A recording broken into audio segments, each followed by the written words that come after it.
Shalom Bapak Ibu. Oke, sekali lagi masih bersemangat shalom. Oke. Saya percaya setiap kita masih punya lapar dan haus untuk mendengarkan firman Tuhan. Amin. Oke, saya mau memperkenalkan diri dulu. Ya, saya istri dari Bapak Holmes. Nama saya Teresia.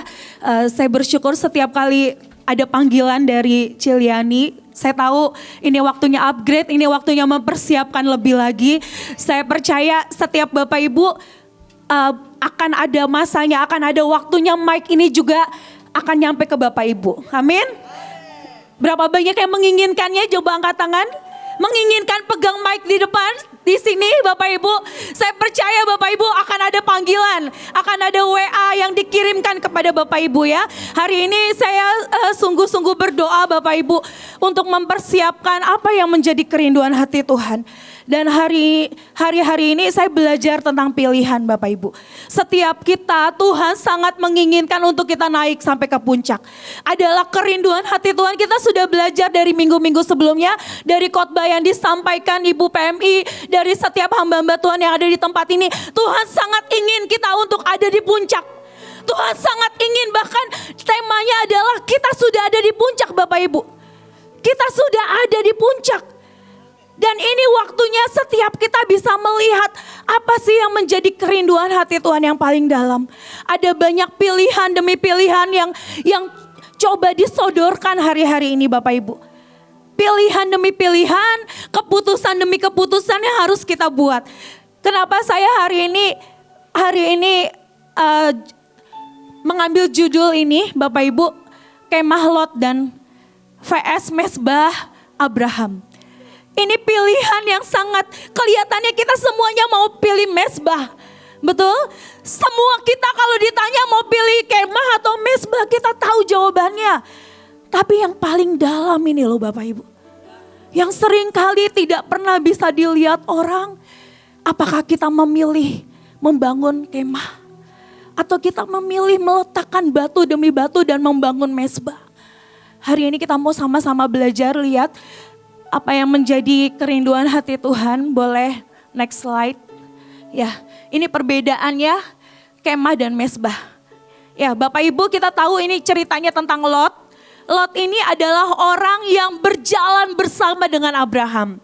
Dia adalah keponakan yang diangkat jadi anak.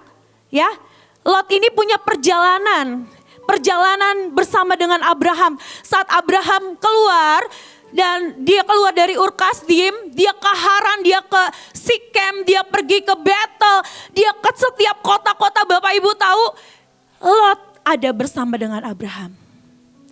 Lot ini punya perjalanan yang sama. Kita boleh sama-sama ada di Mahanaim Bapak Ibu. Kita sama-sama mendengarkan firman yang sama. Saya tahu Bapak Ibu mungkin udah bertahun-tahun ada di Mahanaim. Kita punya perjalanan yang sama. Kita punya pemimpin yang sama Bapak Ibu. Kita melihat mukjizat yang sama. Kita melihat keajaiban yang sama. Tapi pilihan, respon kita akan berbeda. Pilihan kita bisa berbeda Bapak Ibu. Karena sesuatu yang dari dalam. Apa yang sedang kita bangun? Hati kita menginginkan apa? Oke, yang pertama kita tahu di sini kemah itu bicara tentang kenyamanan. Kalau mau tidur, bangun kemah. Ya, untuk supaya kemah itu melindungi, memberi kehangatan, memberi rasa nyaman. Semuanya tentang diri sendiri, semua tentang mi. Semua tentang diri sendiri. Kemah itu akan mencari rumput. Ya, Bapak Ibu kalau pernah camping, di sini siapa yang pernah camping? Nah, pasti kita mau mendirikan kemah kita di atas rumput, bukan di atas batu. Di tanah rata, betul ya? Gak ada orang yang membangun tenda, membangun kemah di batu. Kenapa? Karena itu buat tidur, buat meletakkan badannya. Bahkan seringkali orang camping itu alasnya sangat tipis, makanya butuh rumput. Dan kalau mau dibilang ya, kemah ini isinya apa? Isinya semua tentang barang kita. Isinya semua tentang kepunyaan kita. Kemah Lot itu isinya ada apa? Ada harta, ada ternak, Ada semua tentang dirinya, semua keluarganya, itu isi kemahnya. Tapi berbeda sekali dengan mezbah. Apa yang ada di atas mezbah Bapak Ibu? Apa yang ada di atas mezbah? Korban, ada daging, ada darah. Semuanya tentang Tuhan. Di korban di atas mezbah, kita tahu Abraham meletakkan anaknya. Ini bicara tentang sebuah pengorbanan. Seringkali kalau mau dikatakan kita antara milih yang nyaman sama berkorban, seringkali hati kita milihnya yang nyaman kok. Kita lebih mau yang nyaman. Kita lebih mau kalau bisa jangan ada tugas tambahan. Kalau bisa ya udahlah jadi pasukan yang cuma sekedar ngikut. Tapi saya mau bilang Bapak Ibu, waktu saya mempersiapkan hari ini, Tuhan bicara tidak akan pernah bisa kita cuma sekedar ngikut. Akan ada satu masa di mana kita akan memilih Bapak Ibu. Akan ada sebuah pilihan demi pilihan. Lot awalnya itu cuma nebeng mezbahnya Abraham. Kita mungkin sama-sama di sini, kita nebeng imannya Ibu PMI, kita nebeng iman pemimpin-pemimpin. Setiap kali ada panggilan, tugas panggilan kita nebeng. Ya udah deh, si A aja yang maju, si B aja yang maju, kita ngikut. Dan kita senang punya iman nebeng.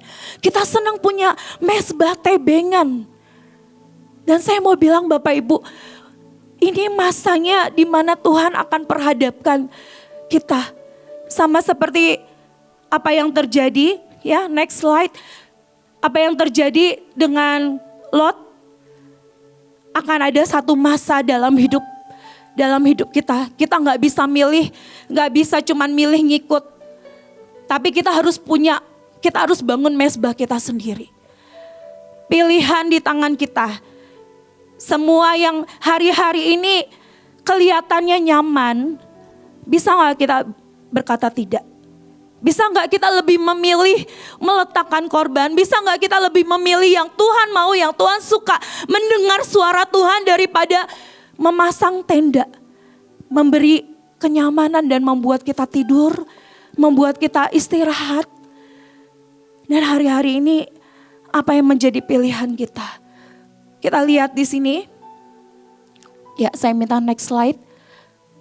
Lot ini berjalan bertahun-tahun ya. Kita mau sama-sama lihat firman Tuhan dikatakan di Kejadian 13 ayat 10 sampai 12. Lalu Lot melayangkan pandangannya dan dilihatnya lah bahwa seluruh lembah Yordan banyak airnya seperti taman Tuhan, seperti tanah Mesir sampai ke Zoar. Hal itu terjadi sebelum Tuhan memusnahkan Sodom dan Gomora. Sebab itu Lot memilih baginya seluruh lembah Yordan itu, dan lalu ia berangkat ke sebelah timur dan mereka berpisah. Abram menetap di tanah Kanaan, tetapi Lot menetap di kota-kota lembah Yordan dan berkemah di dekat Sodom. Keputusan pertama, Lot dia memandang sesuai dengan pandangannya. Pilihannya adalah Lot memilih antara lembah atau gunung. Hebron itu gunung ya Bapak Ibu. Kita tahu Hebron itu tempat yang tandus, yang kering. Tapi ada, menurut pemandangannya Lot, ada di sana ada lembah yang subur. Lembah yang dekat sungai Yordan. Kita tahu biar bagaimanapun sungai Yordan itu bicara tentang apa? Semua berkat. Air itu bicara tentang kelimpahan. Kelimpahan yang secara materi. Ini yang sangat nyaman. Tapi keputusannya sekali lagi Lot tanpa bertanya kepada Tuhan. Lot tanpa tanya Tuhan, dia cuma memandang dan menentukan pilihannya. Berapa banyak dari kita seringkali berpikir pakai cara kita. Kita menentukan pilihan pakai cara kita. Dan ini salah satu kejatuhan awal dari Lot. Perjalanannya dimulai di sini Bapak Ibu. Titik balik yang seringkali kita gak pernah sadar. Nah ini yang negatif ya. Kita tahu bahwa Lot ini memilih yang dibilang seperti taman Tuhan. Apa yang dalam hidup kita itu Sodom Bapak Ibu. Di dekat Sodom kita cuman ya udahlah tipis-tipis lah bergaul sama orang-orang yang gak kenal Tuhan tipis-tipis. Kita masih punya sesuatu yang kelihatannya ini lembah Yordan. yang memberi makan buat jiwa kita, yang memberi kenyamanan. Ya Bapak Ibu, sekali lagi kita punya perjalanan yang sama, belum tentu reaksi yang sama. Ya, saya tinggal bersama dengan suami saya, ya, yang pastinya Bapak Ibu tahu setiap kali Ibu Iin memberikan lirik lagu, dia dari bawah ke atas dia akan terus nyanyi, terus cari lirik. Dan bahkan kalau mau dibilang sebelum lagu itu ada di mesbah, saya pasti dengar itu ribuan kali Bapak Ibu. Percaya nggak? Karena dia tipe yang akan memberi yang terbaik buat Tuhan. Bahkan kalau mau dibilang kadang udah sampai kamar pun, di atas kamar kami ada di lantai 2. Sampai di atas pun dia akan gotong keyboardnya dan bawa naik ke atas dan nyanyi lagu yang sama. Kadang dia akan rekam dan dia dengar itu berulang-ulang. Saya sejujurnya ya salut sama suami saya. Kenapa dia bisa sampai segitunya. Dan Tuhan mulai ngomong ini Bapak Ibu, cara pandangnya. Cara pandangnya berubah. Ada banyak orang berpikir, oh bikin lagu ya udah. Mungkin kita nggak tahu prosesnya seperti itu gitu loh. Revisi dari Ibu berkali-kali ya Bu ya. Nah yang pastinya ada sebuah korban, ada mesbah yang diletakkan. Kenapa hari itu saya tahu waktu suami saya matanya sakit ya, dengan mata yang berdarah dia menciptakan lagu. Dan kalau saya pergi keluar kota ya, pasukan akan berkata, Kak ini lagunya bagus banget. Ini setiap kali nyanyi ada open heaven, ada hadirat Tuhan. Saya mau bilang itu lahir dari mesbah, bukan lahir dari kemah. Walaupun tinggal di tempat yang sama, responnya bisa berbeda. Saya percaya Bapak Ibu, walaupun suami saya akan nyanyi berkali-kali, belum tentu saya nyanyi. Nah benar gak? Dan kalau mau dibilang, ya di sini ada tetangga saya juga, Dokter Lia ya. Nah, saya sering kali mendengar dari rumahnya ada lagu-lagu yang dinaikkan, ada mesbah. Tapi ini ngomongin tentang mesbah personal, Bapak Ibu. Kita nggak bisa nebeng. Oke, saya tahu nih, ini loh, ada mesbah yang didirikan dan saya nebeng, cuman ngikut, nggak bisa. Dan hari itu saya melihat pilihan demi pilihan. Itu sangat berbahaya Bapak Ibu. Kita bisa memilih kok untuk pahit. Kita bisa memilih, kenapa sih begini? Ada banyak pilihan ya. Hari itu saya memaksa diri, mungkin Bapak Ibu pernah dengar kisahnya, kesaksiannya dari suami saya, tapi gak pernah dengar dari saya ya. Nah hari itu waktu dia matanya sakit, saya memilih untuk boncengin dia Bapak Ibu. Saya gak bisa bawa mobil sampai sekarang dan saya ngaku dosa. Nah saya mau bilang hari itu saya rumahnya di BTR Bapak Ibu. Siapa yang di sini tinggal di BTR tahu ya, perjalanannya kurang lebih 30 menit. Dan saya harus bonceng suami saya dan anak saya. Tiap hari seperti itu sampai saya bilang, Tuhan sejujurnya kalau lagi panas terik gak apa-apa, kalau lagi hujan aduh itu nikmat sekali Bapak Ibu. Dan Tuhan cuma bilang ngucap syukur nak. Setiap kali saya jalan boncengin suami saya naik motor, saya cuma bilang Tuhan aku mau nyanyi. Dalam perjalanan kehujanan kepanasan aku cuma mau nyanyi. Aku cuma mau nyembah Engkau di jalan biar ada mesbah yang dinaikkan antara perjalanan saya dari Mahanaim ke rumah saya. Dan itu saya lakukan setiap kali. Dan saya lihat Bapak Ibu, Tuhan itu Tuhan yang berperkara dalam hidup kita sampai sedetail yang kita mau. Saya cuma punya keinginan kecil hari itu. Saya cuma punya keinginan untuk saya tinggal di pindah rumah Bapak Ibu. Saya punya keinginan dia mau mendirikan mesbah. Yang mau ikut mendirikan mesbah. Luar biasa. Dari kecil udah mau pegang mic. Saya mau bilang Bapak Ibu, pilihan di tangan kita, kita mau buat mesbah atau kemah. Nyamannya apa? Nyamannya saya akan memilih ya udah naik Grab pulang pergi setiap kali naik Grab. Tapi ada mesbah yang Tuhan mau dinaikkan. Ada ucapan syukur yang Tuhan mau keluar dari hati saya. Setiap kali saya bonceng, Bapak Ibu kalau kenal suami saya punya kerewelan tersendiri ya. Nah, punya kecerewetan tersendiri. Nah, ya jadi kadang seringkali kalau saya yang bawa motor itu pasti dikomentarin gitu ya. Nah, dan saya tuh sejujurnya tiap kali dia komentar, makasih Tuhan, makasih Tuhan. Dan Bapak Ibu kalau tahu ceritanya, setelah itu kami pindah rumah di Surya Permata Indah. Sampai hari ini Bapak Ibu. Dan hari itu saya tuh melihat ini keajaiban Tuhan ya. Dokter Lia menjadi saksi ya, tetangga saya soalnya Bapak Ibu ya. Dan bahkan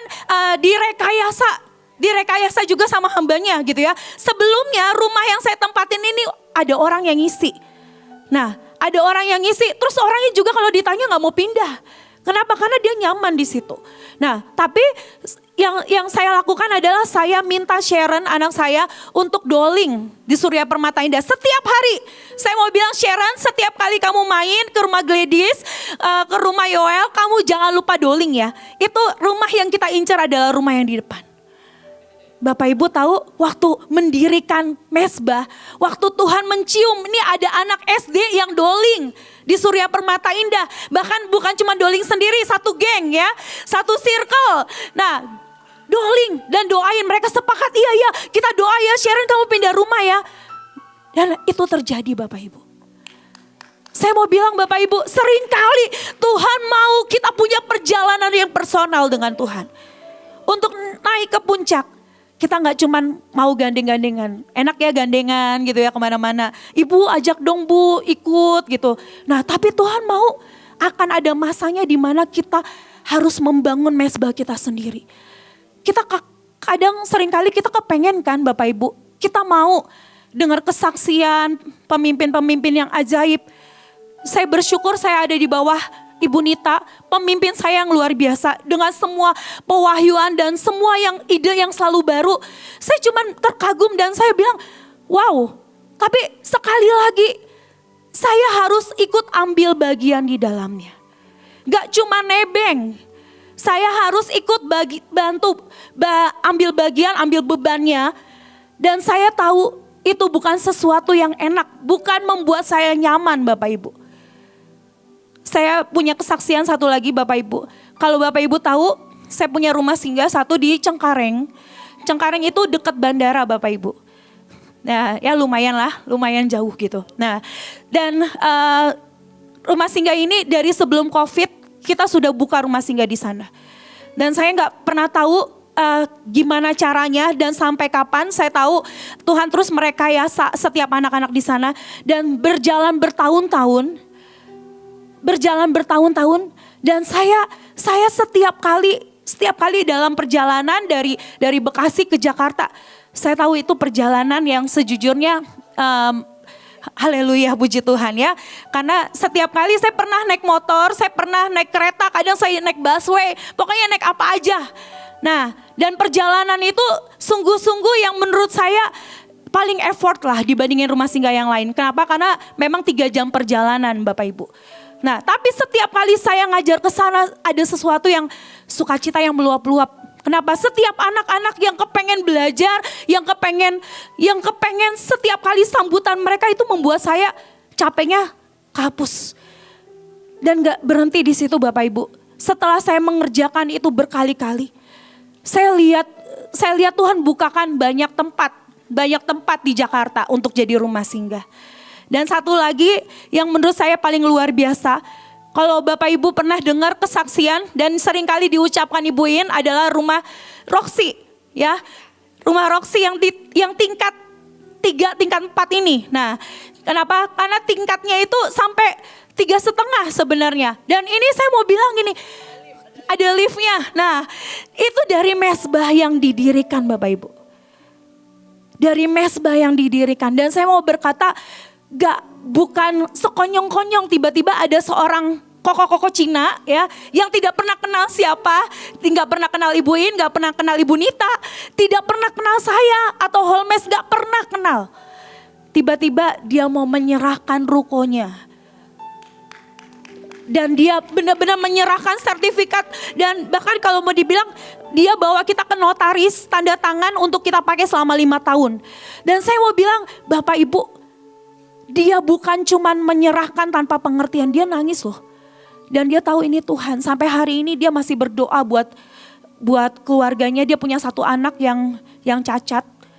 Dia punya satu anak yang kalau mau dibilang, bahkan terakhir saya dengar bapak ini yang punya ruko, dia belum bekerja di New Zealand. Dan saya mau bilang gini, seringkali persembahan korban itu bukan dari orang kaya loh Bapak Ibu. Bukan karena berkelimpahan, berkecukupan, tapi seringkali korban yang diletakkan dari hari ke hari itu dari orang-orang yang punya pengertian. Orang-orang yang mau memberi hidup, orang-orang yang mau meletakkan di hadapan Tuhan. Dan ini pilihan di tangan kita. Kita mau punya cara pandang seperti Lot atau Abraham. Abraham tidak memilih yang pertama. Kenapa? Karena dia tahu, dia memegang janji Tuhan bahwa seluruh negeri itu jadi miliknya. Dia pegang janji Tuhan, dia pegang firman Tuhan. Tapi Lot, dia memilih berdasarkan cara pandangnya. Dia memilih karena dia anggap bagus, karena dia anggap subur. Dan itu yang menjadi pilihannya. Hari ini, pilihan seperti apa yang akan kita pilih? Ngomongin tentang pilihan Bapak Ibu, itu gak cuma sekedar di mulut, tapi ngomongin di hati. Ya, kita pasti kepengen milih yang mesbah. Tapi berapa banyak dari kita, ayo. Ini yang berkali-kali pemimpin saya, Ibu Nita, terus ngomong ke saya, ayo Ter, belajar untuk, aku masih lihat banyak batasan demi batasan. Saya ini orangnya sangat logika Bapak Ibu. Saya seringkali berpikir, bahkan untuk berdiri di tempat ini, saya tahu, kalau nggak dipaksa, kalau nggak didorong roh Tuhan, saya tahu saya nggak akan pernah mau memilih untuk ada berdiri di tempat ini. Tapi saya tahu dalam perjalanan hidup saya melayani Tuhan, saya lihat Tuhan berperkara. Bahkan Bapak Ibu kalau tahu kisah B3, hari itu beberapa tahun yang lalu, sudah cukup lama, siapa yang pernah ada Bekasi Berbagi Bahagia? Nah, semuanya kita dikasih tugas yang sama ya untuk membangun mesbah. Di setiap titik demi titik kita buat acara, buat KKR. Dan saya hari itu memilih dan dapat daerah Harapan Indah. Kalau tahu Bapak Ibu, di acaranya di tempat saya itu kosong, gak ada orang. Tapi kita sebelumnya doling segala macam, semua kita udah kerjain, datang ke rumah-rumah, ke rumah RT segala macam. Dan kalau tahu setelah acara B3, orang tua saya pindah rumah ke Harapan Indah. Dan itu juga dapat kemudahan demi kemudahan. Saya mau bilang Bapak Ibu, waktu kita meletakkan mesbah, sama seperti Abraham. Abraham itu membangun mesbahnya di Hebron. Dan apa yang terjadi? Keturunannya mendapatkan warisan. Dan ini warisannya. Warisannya apa? Warisannya Ishak anaknya melakukan hal yang sama. Dia juga meletakkan mesbah. Dia membangun mesbah. Kita lihat ayatnya. Kita tahu Hebron ini menurut faktanya ada di daerah pegunungan yang 930 meter dari permukaan laut. Berbatu, kering, dan dikatakan air ini susah. Harus gali sumur yang dalam, rumputnya tipis. Nah, panasnya luar biasa menyengat. Dan Bapak Ibu yang pernah ke Israel, pernah ada di sumur Abraham tahu ya. Panasnya jujur kita kadang gak tahan. Buat doa di sana 2 jam, 3 jam itu udah keringat bercucuran. Bagaimana mungkin seorang Abraham dia tinggal dan menetap di sana. Ini rahasianya ya Bapak Ibu. Yang pertama, saya tuh melihat bahwa Abraham itu punya sumber air sendiri.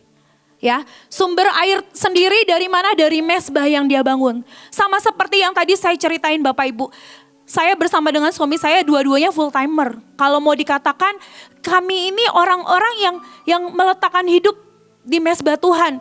Dan bahkan pilihan demi pilihan yang Tuhan sodorkan, seringkali kita lebih memilih untuk meletakkan mesbah. Tiap kali, bahkan saya mau bilang itu bukan sesuatu yang kelihatannya kita pikir itu korban menderita, tapi no, saya mau bilang itu tidak menderita Bapak Ibu. Kenapa? Karena di mesbah ada sumber air. Amin. Dan engkau yang hari ini datang doa pagi, datang dari 4:30, saya lihat dari 4:30 udah banyak orang datang ke tempat ini. Dari jam 4. Dan itu kenapa? Karena kita tahu di tempat ini kita membangun mezbah dan sumber kehidupan, sumber air dari tempat ini. Dan itu yang Tuhan bicara dengan Abraham. Kenapa Abraham itu nggak getar ya? Lot milih yang bagus, kelihatannya secara bisnis lebih menguntungkan kan? Tanah yang lembah Yordan, dekat Sodom, kelihatannya bagus gitu ya. Nah, tapi ini loh, karena Abraham punya sumber air sendiri dari mezbah yang dia bangun. Bukan berarti mudah, bukan berarti murah. Saya tahu kisahnya kalau Abraham itu menggali sumur. Ya, tadi seperti yang tadi Ibu khotbahkan tentang kerja keras. Abraham ini menggali sumur. Abraham kerja keras, bukan cuma tinggal buka keran Bapak Ibu. Dia gali sumur. Lot, dia milih untuk tinggal di pinggir sungai. Kenapa? Karena dia udah maunya gampang. Kita orang-orang yang seperti Lot atau Abraham. Kita orang-orang yang mau milih yang gampang atau kita mau menggali, kita mau kedalaman. Yang kedua rahasianya, Abraham ini punya janji, Lot cuman punya pemandangan Bapak Ibu. Lot ini cuman enak, dia cuman lihat oh ya, jiwanya tenang, wah subur. Dia pikir terjamin masa depannya. Ada banyak orang bilang kalau full timer di Mahanaim ya gitu. Tapi saya mau bilang, salah. Kalau full timer di Mahanaim itu sangat diberkati. Kenapa? Karena sumbernya itu Tuhan sendiri Bapak Ibu. Kalau kita hari ini mencari Tuhan, percaya Tuhan juga memegang janji. Sama seperti Abraham, dia punya janji. Kita semuanya yang ada di tempat ini, ada di ruangan ini, kita punya janji personal dengan Tuhan. Amin. Mari pegang janji Tuhan, jangan goyah. Jangan goyah ngelihat yang kiri kanan, jangan goyah ngelihat Sodom. Bapak Ibu, akan ada masanya di mana orang-orang Sodom itu mendekat. Menawarkan. Dan itu yang terjadi dalam hidup Lot. Lot awalnya cuman tipis-tipis lah ya, dekat Sodom. Dia gak pernah bangun tendanya di Sodom Bapak Ibu. Dia seenggak-enggaknya dia masih takut Tuhan lah. Kenapa? Karena perjalanannya tetap ada lah, yang ilahi tetap ada. Tapi sekali lagi, waktu dia memisahkan diri dengan Abraham, dia memisahkan diri dengan orang yang punya perjanjian, ini yang bahaya. Setahun, 2 tahun masih aman, ya kan? Tapi Lot ini tinggalnya bertahun-tahun. Bahkan sampai lebih dari 10 tahun, lebih dari 15 tahun, bahkan hampir 20 tahun. Dia punya istri, punya anak. Saya nggak tahu istrinya orang mana. Ya, kita juga belum tahu nih, apakah istrinya orang Sodom? Apakah istrinya itu dari mana? Dari lembah Yordan atau gimana?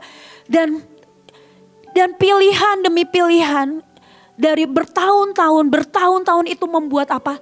Membuat Lot akhirnya tergelincir. Karena tawaran Sodom kelihatannya lebih menarik dari janji Tuhan. Oke, poin yang ketiga, Abraham ini punya komunitas perjanjian. Lot cuman punya tetangga toksik. Abraham ini punya sekutu, dikatakan di Kejadian 14 ayat 13, nanti Bapak Ibu boleh baca.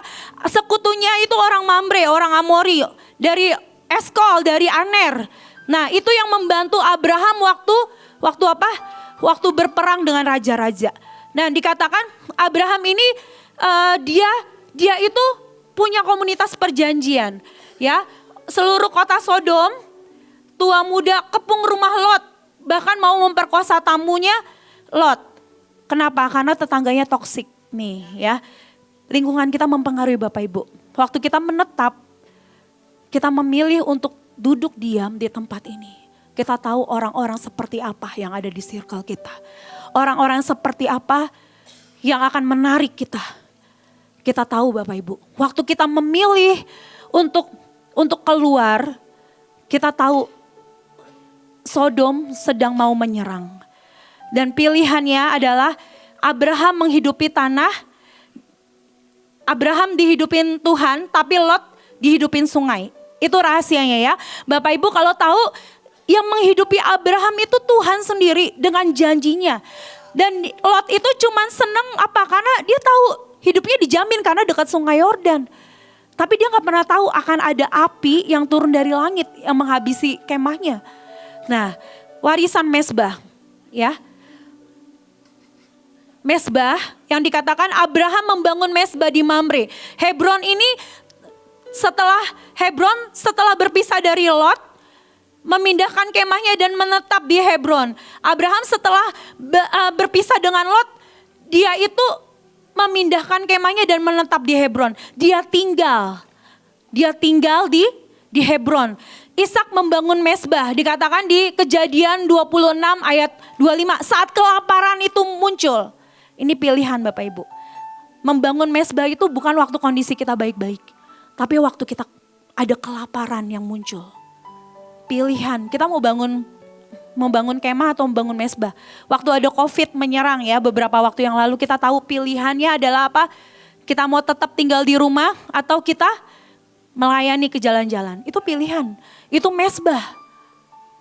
Kita pilih kemah atau mezbah. Dan hari itu waktu kelaparan terjadi di kota Ishak, Ishak memilih untuk membangun mezbah. Dan Yakub juga memilih untuk membangun mezbah. Kenapa? Karena warisan dari Abraham.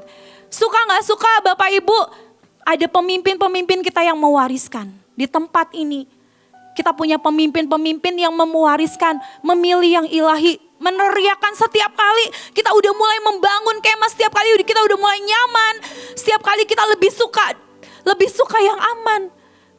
Dioprak-oprak Bapak Ibu, ya. Kalau mau dibilang sesuatu yang kelihatannya nggak nyaman, tapi itu justru menghidupkan. Kenyamanan itu berbahaya. Dan dikatakan di sini keturunan Abraham, Ishak, Yakub, mereka itu 12 suku Israel yang sangat diberkati Tuhan. Bahkan dari keturunannya lahirlah Mesias, ya. Ini warisannya. Hebron sampai hari ini diperebutkan. Dan kita tahu Hebron ini juga salah satu daerah yang diingini sama Kaleb. Kenapa? Karena Kaleb tahu sekalipun usianya bukan muda, Kaleb ini udah kakek-kakek, tapi dia memilih daerah Hebron jadi tanah warisannya. Kenapa? Karena dia sangat tahu janji Tuhan ada di Hebron. Janji Tuhan ada di tempat itu. Dan sampai hari ini kita tahu ini yang diperebutkan, ya, bahkan ini juga yang memicu peperangan. Nah, di sini saya juga lihat, saya buka, pelajari, coba gali tentang warisan Lot, ya. Apa? Lot punya warisan enggak? Enggak ada Bapak Ibu. Ternyata Lot ini tidak meninggalkan warisan apapun. Bahkan kita tahu endingnya, ceritanya Lot itu kehilangan istrinya. Istrinya jadi tiang garam. Istrinya noleh ke belakang, dia gak bisa meninggalkan Sodom sekalipun ada api. Apinya dari langit loh, bukan dari mana-mana. Api belerang. Dan istri Lot menengok ke belakang, gak bisa move on. Apa yang hari-hari ini menjadi Sodom dalam hidup kita, Bapak Ibu? Apa yang begitu kita inginkan? Apa yang begitu membuat kita ngiler Bapak Ibu? Apa yang membuat kita nyaman? Waktu kita memilih itu, nengok ke belakang, habis.